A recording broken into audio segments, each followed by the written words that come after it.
안녕하십니까, 윤과장입니다.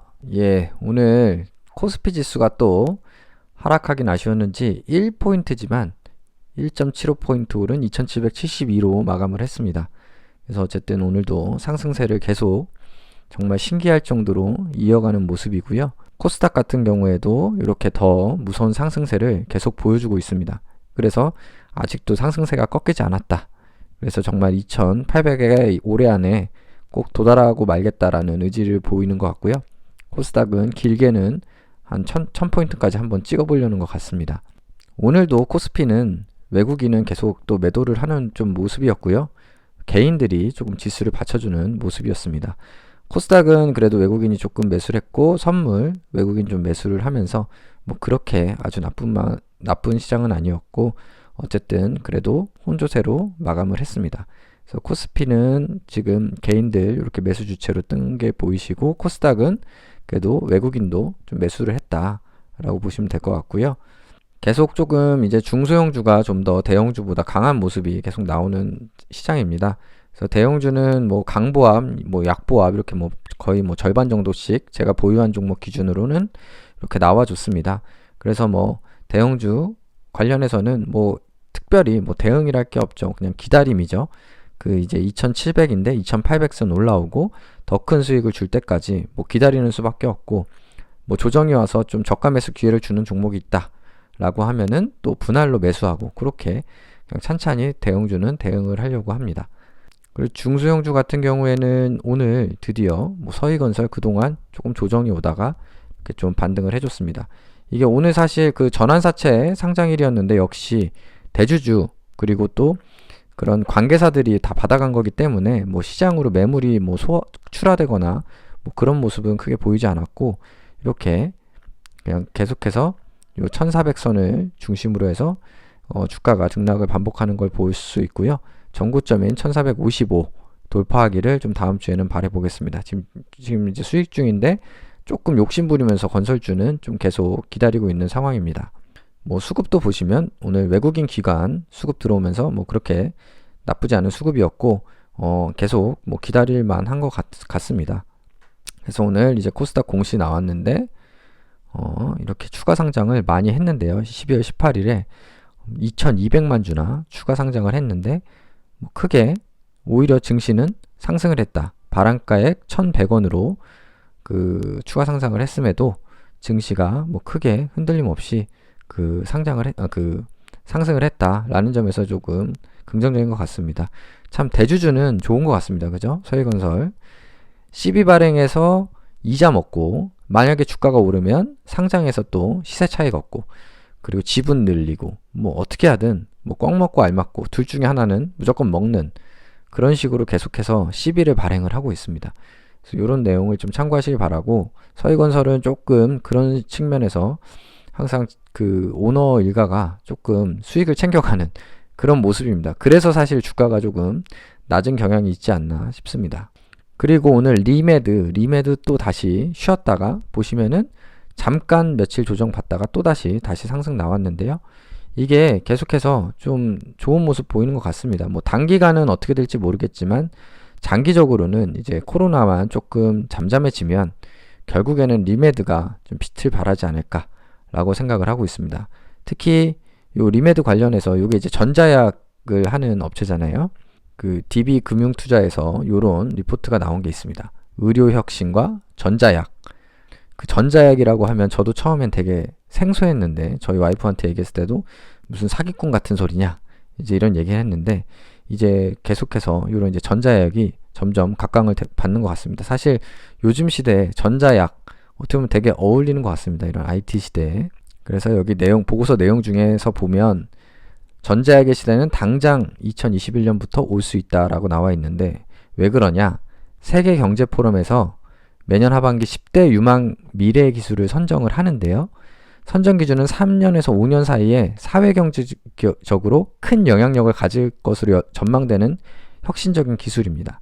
그런데 그 중에 유망 기술 중 하나로 전자약이 선정이 됐습니다. 그래서 결국에 이렇게 전자신호를 통해서 그 신경신호를 조절해서 질병을 진단하기도 하고 치료하는 이제 약물 이런 것들이 계속해서 이제 상용화가 될 수 있다 라는 거고, 그 중심에는 우리 리메드가 있습니다. 그리고 리메드가 내년에 이제 정말 FDA 승인 계속 받는 뉴스만 나와준다면 정말 주가가 레벨업 되지 않을까 싶고요. 그걸 기대하면서 저는 매수를 하고 있고, 최근에 뭐 기관들도 매수를 하는 만큼 뭐 그게 허황된 그런 꿈은 아니지 않을까 하는 생각을 하고 있습니다. 물론 뭐 이렇게 기대하는 게 크면 리스크도 크다는 점은 꼭 참고하셔서 그 매매하시기 바라겠습니다. 그리고 뭐 현대건설, 서희건설 따라서 뭐 좋은 모습 보여줬고요. 오늘 은선물 역시 또 상승해줬습니다. 요즘 조금 상승세가 계속 나와서 기분이 좋은데요. 오늘 텔레그램 공유드린 바와 같이 절반 매도했습니다. 절반 매도했고요. 그래서 수익을 얻었고 은행이자 이상으로, 그래서 이제 좀 부담이 덜었고요. 만약에 급락이 다음 주에 나온다라고 하면은 오늘 매도했던 거 다시 저가에 매수를 하면 되는 거고, 다음 주에도 급등이 나온다라고 하면은 감사합니다 하고 수익을 챙기도록 하겠습니다. 힘들었는데 어쨌든 좋은 결과가 나오는 것 같아서 다행이고요. 은선물 추천해주신 구독자분께서도 많은 수익 얻으셨길 바랍니다. 예, 감사드립니다. 그리고 뭐 애경유와 뭐 종합채권 오랜만에 또 올라줬네요. 종합채권 그동안 참 힘든 모습 보여주는데 언젠가 다시 수익으로 만들어주길 바랍니다. 이렇게 하필 하락하는 시점에 들어가가지고 하락세를 온몸으로 맞고 있는데, 보시다시피 어쨌든 장기적으로는 우상향한다는 믿음을 갖고 좀 더 기다려 보도록 하겠습니다. 그리고 오늘 뭐 액세스바이오 조금 하락을 했습니다. 100원, 어제 100원 하락 오르더니 또다시 100원을 하락을 해줬는데, 그래도 전 좋은 징조라고 보이는 게 점점 변동성이 조금씩 줄어드는 것 같습니다. 그리고 하방을 점점 견고하게 지지하는 것 같아서 이제 그런 과거와 같은 급락 이런 거에 대한 불안감이 조금 점점 없어지는 것 같고, 백신 뉴스가 뭐 모더나 이런 거 뉴스 나오더라도 크게 흔들림 없는 모습이 정말 이제 불안감이 없애주는 것 같고, 그냥 이제 묻어두면 수익을 주겠다라는 메시지로 저는 받아들이고 있습니다. 그리고 이제 그동안의 액세스바이오의 걱정이 개인 투자자가 너무 많다라는 거였는데, 계속해서 기관 매수세가 들어오면서 이제 외국인도 계속 조금씩 들어오네요. 어쨌든 저는 이 외국인들도 단타를 치시더라고요, 보니까. 그래서 기관 매수세가 중요하다고 생각을 하는데, 계속해서 기관 외국인 들어오고 개인이 또 오늘도 7만 주나 팔았기 때문에 점점 수급도 괜찮아지는 것 같습니다. 오늘도 역시 연기금이 좀 매수세를 더 늘렸습니다. 그래서 연기금이 꾸준히 들어오고 있고, 이렇게 계속 개인들은 팔고 있고 해서 저는 더 점점 좋은 징조라고 생각을 하고 계속 좀 보유를 해보도록 하겠습니다. 오늘 뭐 텔레그램에 뭐 공유를 드렸지만 신속 진단 키트 두고 아직도 여권 내 갈등이 있는 것 같습니다.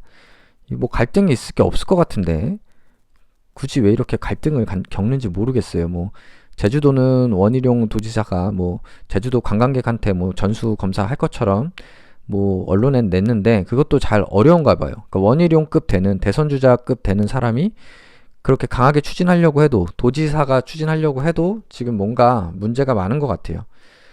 그 신속진단키트 관련해서 그 이낙연 대표가 SD바이오 센서 그 생산시설까지 방문을 했더라고요. 대체 왜 이낙연 대표가 여기를 방문을 10월 달에 했는지 모르겠지만, 어쨌든 지금 신속진단키트에 관련해서도 계속 좀 의견이 다른 것 같습니다. 일단은 두 가지가 저는 문제인 것 같은데, 일단 아직도 이 신속진단키트를 두고 기본적인 그 상식이 없는 상태에서 자꾸 논의가 되는 것 같아요. 좀 다른 얘기, 뭐 민감도 특이도의 차이도 이해가 안 되는 채로 얘기하는 분들이 많은 것 같고, 또 이렇게 한 업체만 왜 자꾸 밀어주는지 모르겠습니다. 이렇게 생산시설까지 방문하면서 당대표가, 그리고 이 SD만 지금 실제로 승인이 됐고 10월에 방문하고 11월에 SD가 승인이 되고, 그리고 다른 데는 지금 계속 승인을 안 내주고 있고, 그리고 참 어쨌든 그래서 그런 신속 진단 키트 자체에 대한 그런 여론이 아직도 갈등이 있다는 게 조금 걱정이고, 그리고 왜 추가 승인을 안 내주는지도 조금 아쉬움이 있습니다. 뭐 사실은 액세스바이오 입장에서는 뭐 미국이 주요 수요처이기 때문에, 그리고 미국이 훨씬 우리나라에 비해서 지금 수요가 많기 때문에 뭐 큰 문제는 아니지만, 장기적으로는 어쨌든 우리나라에서 뭔가 승인이 돼야 재료로서는 계속 이슈가 될 거라고 생각이 되기 때문에, 뭐 액세스바이오 코리아든 아니면 뭐 웰스바이오든 이런 이제 자회사를 통해서 좀 국내 승인도 됐으면 좋겠습니다. 다음으로 뭐 한진, ENF 테크놀로지 조정이 있었고요. HMM 무슨 뭐 어제 많이 오르더니 또 오늘은 또 조정이 좀 큰 폭으로 있었습니다. 뭐 그럼에도 이거는 내년까지 가져갈 생각으로 두고 있는 거기 때문에 뭐 천천히 좀 단기가 아니라 좀 길게 보고 기다리도록 하겠습니다. 오늘 뭐 매수 후보 관련해서는 건설주 역시 또 같이 3%나 상승을 해줬고요. GS건설 매수할까 말까 고민만 하는데 뭐 또 올라주고 제 건설주 2개나 있어서 뭐 추가 매수는 하지 않고 있고요. 나머지는 뭐 좀 오늘 조정받은 것들이 있는데 그동안 많이 올랐다가 조정받는 것들이기 때문에 아직은 좀 섣불리 매수하기 조금 부담되는 가격대입니다. 뭐 다음으로 이제 제 계좌 보여드리면 제 계좌를 사실은 뭐 그냥 보여드리지 말까 싶다가도 하루라도 이렇게 계좌를 안 보여드리면 바로 이제 그 계좌 공개 해달라고 요청하시는 분들이 계시더라고요. 그래서 어쨌든 나머지 종목들은 뭐 비슷비슷한 상태고요. 계속 비슷한 상태고 마이너스인 종목들이 중요한데 일단 마이너스가 그래도 한진, 대우조선해양 뭐 이쪽은 그냥 이 2종목 정도밖에 없고요. 액바 어쨌든 마이너스 9%에서 마이너스 10% 이내에서 지금 좀 그래도 계속 며칠 유지가 되고 있습니다. 그래서 큰 하락이 나오면 추가 매수를 할 텐데 큰 하락이 나오고 있지는 않아서 이 상태로 그냥 계속 두면 될 것 같습니다. 뭐 이 상태로 계속 두다 보면 결국에 이 전 종목이 붉은색이 되는 그런 날이 오지 않을까 싶습니다. 그래서 지금은 당장 제 이제 종목 수가 많은데 어떻게 관리하냐는 이제 질문도 예전에 하시는 분들 계신데 주로 이렇게 이제 계좌를 보면서 저는 관리할 종목들이 뭔가 이렇게 봅니다. 그래서 뭐 플러스 마이너스가 크지 않은 거는 뭐 크게 신경 쓸 게 없죠. 뭐 회사에 갑자기 뭐 이상한 이슈가 생긴 게 아니면 특별히 들여다볼 그 이유가 없어 보이고 엑세스바이오 같이 좀 마이너스가 큰 거 혹은 플러스가 큰 거 뭐 HMM 아니면은 뭐 현대건설, 서희건설 이런 거는 수익 실현을 할까? 언제 할까? 이런 걸 이제 고민하기 위해서 계속 쳐다보고 그런 식으로 대응을 하고 있습니다. 그래서 지금은 당장 봤을 때 HMM은 조금 더 가져갈 생각이고요. 현대건설은 그래도 한 30% 가까운 수익, 서희건설은 한 20% 근처까지 오면은 조금 수익 실현을 할까 생각 중입니다. 아니면은 지수가 너무 오르던가 너무 과열이 됐다고 생각하던가 아니면은 갑자기 막 조정이 오는 것처럼 막 급락을 한다던가 뭐 그런 이제 급변 사태 그런 게 오면은 또 매도를 할까 생각 중입니다. 그래서 이런 식으로 계속 지켜보고 있고요. 은선물 어제에 이어서 오늘 플러스 계속 보고 있으니까 기분 좋습니다. 그리고 채권 오랜만에 상승을 해줘서 마이너스 0.69% 정도 돼 있고요. 언젠가 본전이 올 거라고 생각을 하고 기다리고 있습니다. 다음으로 대형주는 특별히 아까와 말씀드린 그런 그 원칙으로 보면은 특별히 신경 쓸 게 없습니다. 뭐 플러스가 큰 것도 없고 마이너스가 큰 것도 없고 그렇기 때문에 뭐 그냥 심심할 때 이제 뉴스 찾아보고 그냥 이슈가 없나 확인하는 정도 그 정도로 하고 있고요. 뭐 하나하나 막 매일매일 막 고민하고 그러진 않고 있습니다. 사실은 그럴 시간도 없고요. 그죠? 전업 투자자가 아닌 이상은 그렇게까지는 좀 어려운 것 같습니다. 그래서 주로 제 이제 수익률에 따라서 관심 있게 몇 종목 집중해서 보고요. 그리고 뭐 수익률이 특별히 영향이 없다라고 하면은 좀 이슈가 커지는 거 아니면 제가 보유 비중이 높은 거 그런 거 위주로 좀 챙겨보고 있는 상황입니다. 그래서 구독자분들도 항상 뭐 그 댓글이나 이런 걸로 수시로 정보를 많이 주시고 하셔서 저도 많이 도움이 되는 것 같습니다. 지금 정말 오늘도 그 1000명이 넘고 지금 진짜 확진자들이 많은 상황인데요. 주말에 정말 이제 그 건강 유의하셔서 잘 보내셔야 될 것 같습니다. 특히 수도권 계신 분들 건강 유의하시기 바라고 오늘도 지금 확진자 수가 어제보다 조금 줄긴 했지만 거의 뭐 또 1000명 수준까지 나올 것 같네요. 뭐 저녁까지 지켜봐야겠지만 지금 굉장히 좀 위험한 시기인 것 같습니다. 그래서 우리 모두 항상 서로 조심하면서 우리 건강하게 이 난관을 헤쳐나갔으면 좋겠습니다. 항상 시청해주셔서 감사드리고요. 구독, 좋아요 부탁드리겠습니다. 감사합니다.